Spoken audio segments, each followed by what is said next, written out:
জামালপুরের দেওয়ানগঞ্জ উপজেলার বামনডাঙ্গার কলমাকান্দা মডেল উচ্চ বিদ্যালয়ের শিক্ষার মান উন্নয়ন এবং শিক্ষার্থীদের পাঠ্যাভ্যাস উন্নত করতে অভিভাবকদের নিয়ে সমাবেশ ও মতবিনিময় সভা অনুষ্ঠিত হয়েছে।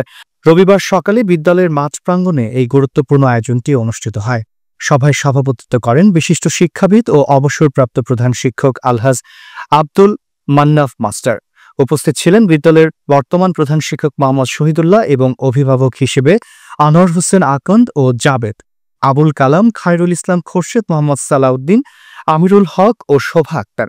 বক্তারা বলেন, শিক্ষার গুণগত মান উন্নয়নে শিক্ষক ও অভিভাবক উভয়ের যৌথ প্রচেষ্টা প্রয়োজন। শুধু বিদ্যালয়ের পাঠদানে নয়, শিক্ষার্থীরা মানসিক বিকাশ ও অধ্যয়ন অভ্যাস গড়তে বাড়ির পরিবেশ এবং অভিভাবকদের দিক নির্দেশনাও অত্যন্ত জরুরি। তারা আরও বলেন, শিক্ষার্থীদের ভবিষ্যৎ গঠনে অভিভাবকদের সক্রিয় অংশগ্রহণ নিশ্চিত করতে নিয়মিত এমন সভা আয়োজন করা দরকার।